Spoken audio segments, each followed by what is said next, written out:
નમસ્કાર મિત્રો, કેમ છો? આશા રાખું છું તમે બધા સહકુશળ હશો. હું પણ સહકુશળ છું.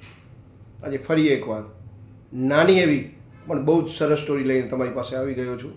તો ચાલો મોડું ન કરતાં આજની સ્ટોરી ચાલુ કરું છું. એની પહેલાં કહેવા માગીશ, જો સ્ટોરી પર નવા હો, વિડીયો પર નવા હો તો ચેનલને સબસ્ક્રાઈબ કરી લેજો.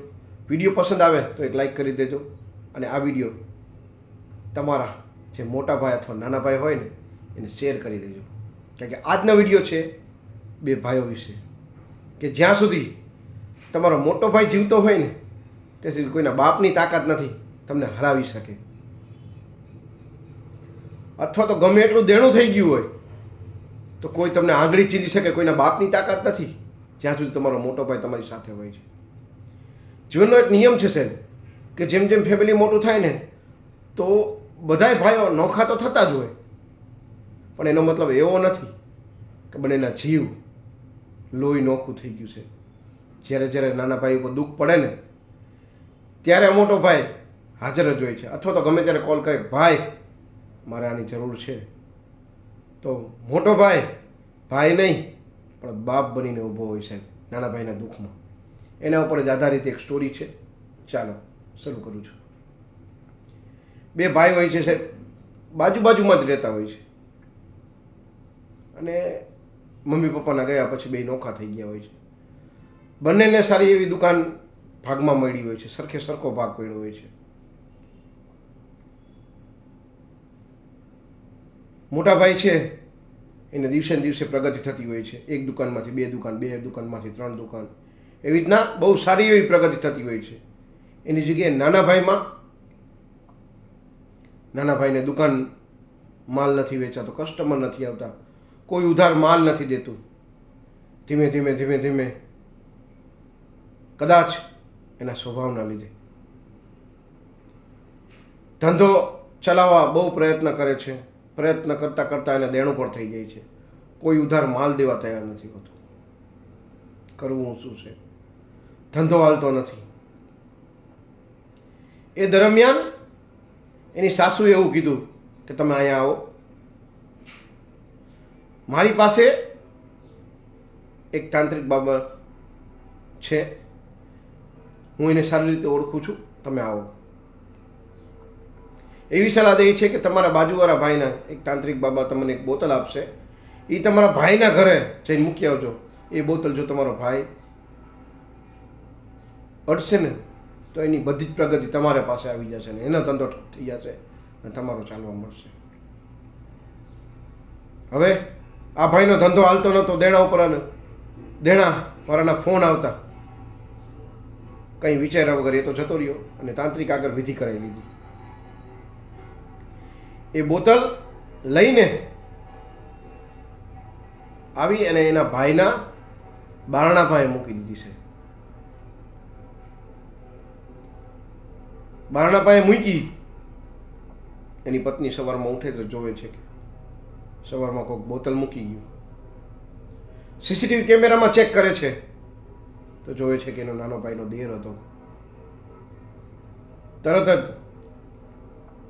એની ભાભી એના ભાઈને કહે છે, જો તમારો ભાઈ કેટલી હદ સુધી જવા માંડ્યો, કે કોઈક તાંત્રિક કાળું જાદુ કરી અને એ બોતલ આપણા આંગણે મૂકી ગયો છે. તો કે તને કેવી રીતે ખબર?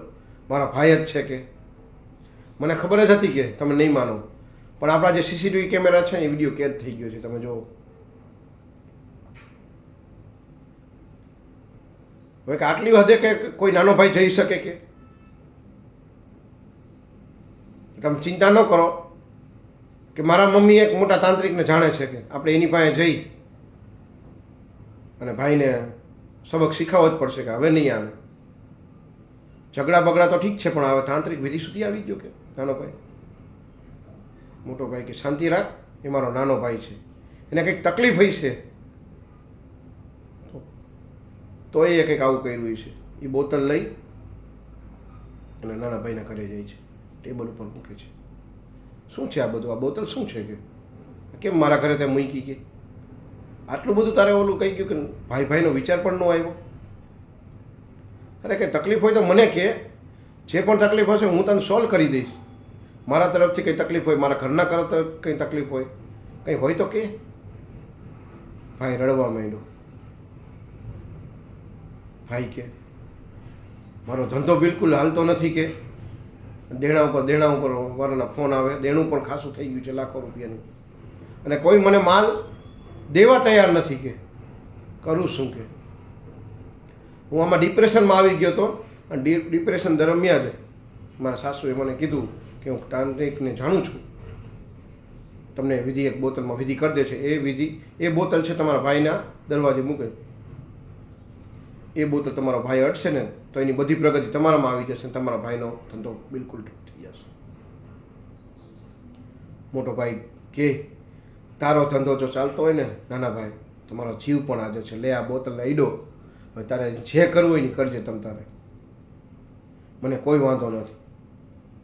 પણ જે પણ હોય ને ભાઈઓમાં એ મોઢે કહેવાય કે ભાઈ મારા તરફથી આ તકલીફ છે, તમે કંઈક હેલ્પ કરો, અથવા તો આનું કંઈક સોલ્યુશન લાવો, તો સોલ્યુશન લાવે. આવા બે ભાઈઓ વચ્ચે કોઈ તાંત્રિકને લાવો તો તાંત્રિક કંઈ સારું ન કરી શકે, એ એનો ફાયદો જોતો હોય. એટલે જે પણ તકલીફ હોય ને ભાઈ, તું મને કહે, હું તારો મોટો ભાઈ છું, તારા બાપની જગ્યાએ છું, જે પણ તારું દુઃખ હોય એ કહે. એમ કહી અને મોટો ભાઈ એ બોતલ મૂકી અને જતો રહે છે. ત્રીજા દિવસે સવારે ચા પાણી પીતા હોય છે નાનો ભાઈ નીના ઘરના, તરત ફોન આવવા માંડે છે કે સતીશભાઈ આ માલ ક્યાં મોકલાવાનો છે? બીજો ફોન આવે છે, એક મૂકે છે, સતીશભાઈ મારો માણસ માલ લેવા માટે ઊભો છે, તમે ક્યારે દુકાન ખોલો છો? ફોન ઉપર ફોન આવવા માંડે છે. એની વાઈફ કે જોયું બાબા મારા તાંત્રિક, મારા મમ્મી નતા કહેતા કે તાંત્રિક બાબા બધું સારું થઈ જશે, કે બંધ થઈ જાય ને કંઈક થપાટ મારીશ, કે આ કે તારા તાંત્રિક બાબાનું નથી, કે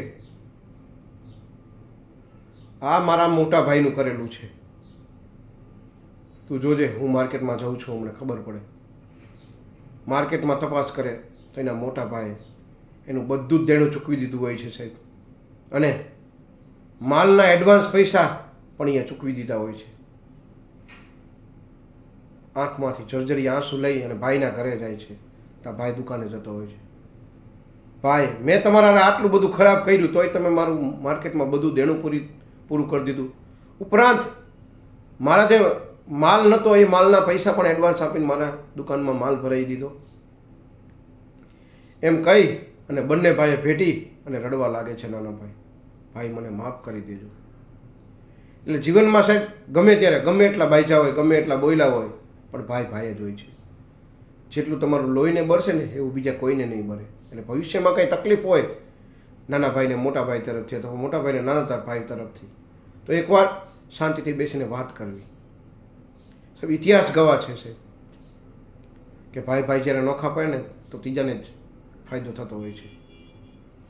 ઇતિહાસ ગવા છે આપણો કે કદાચ રાવણ આગળ વિભીષણ હોત ને તો કદાચ રાવણ કોઈ દી હાર્યો જ ન હોત છે. કે જીવનમાં ગમે ત્યારે ગમે યુદ્ધ જીતવા માટે પોતાનો ભાઈ સાથે જોઈએ છે. અને જ્યારે હમલેતો જ દાખલો સાહેબ, ધીરુભાઈ અંબાણીના બે દીકરા અનિલ અંબાણી અને મુકેશ અંબાણી, બંનેને સરખો ભાગ આપ્યો હતો સાહેબ. પણ એક સમય એવો મુકેશભાઈ કન્ટિન્યુ પ્રગતિ કરતા રહ્યા અને અનિલભાઈને એક સમય દેણું થઈ ગયું. ત્યારે માએ મુકેશભાઈને કીધું હતું કે તારો ભાઈ છે, દેણું ભરી દે, તારા બાપની આબરૂ જશે, અને અહીં સોરું કસોરું થાય, માવતર કમાવતર કોઈ દી ન થાય. તું અત્યારે તારા બાપ ગયા પછી તું એના બાપ સમાન કહેવાય. મુકેશભાઈ અંબાણી, આપણા મુકાભાઈ ગુજરાતી, એ એક પણ ક્ષણનો વિચાર કર્યો, નાના ભાઈનું બધું જ દેણું ભરી દીધું સાહેબ. એટલે જ્યારે મોટો ભાઈ જ્યાં સુધી હોય ને સાહેબ, ત્યાં સુધી તમારી આજુબાજુ દુઃખ નહીં ફરકે. જો તમારો મોટો ભાઈ હોય તો એની કદર કરી લેજો, અને કોઈ પણ તકલીફ હોય ને તો સામે બેસી અને વાત કરજો, ચોક્કસ તમારા પ્રોબ્લેમનું નિરાકરણ આવશે ને આવશે જ. મોટા ભાઈ હોય તમારે અને કોઈ મન દુઃખ હોય તો એને આ વિડીયો શેર કરી દેજો. કદાચ નાના ભાઈની કંઈ ભૂલ થઈ હોય તો માફી માંગી લેજો સાહેબ. કારણ કે ભાઈ બાપ સમાન છે અને ક્યારે પણ દુઃખ પડશે તો તમારે લોહી આડું આવશે, બીજું કોઈ આડું નહીં આવે સાહેબ. તો આજ માટે આ વિડીયો આટલું જ સાહેબ. જો વિડીયો ગમ્યો હોય તો વિડીયોને એક લાઇક કરી દેજો. ચેનલ પર નવા હો તો સબસ્ક્રાઈબ કરી લેજો. આ વિડીયો તમારા મોટા ભાઈને અથવા નાના ભાઈને શેર કરી દેજો. જેની સાથે પણ આવું બન્યું હોય કે તમારા દુઃખના સમયમાં તમારા મોટા ભાઈ તમને કાઢ્યો હોય તો જરૂર ને જરૂર આ વિડીયો તમને શેર કરી દેજો. એને ઘણું સારું લાગશે સાહેબ. અને એકવાર મોટા ભાઈને ફોન કરી લેજો. તો આજ માટે આટલું. જય હિન્દ, વંદે માતરમ દોસ્તો.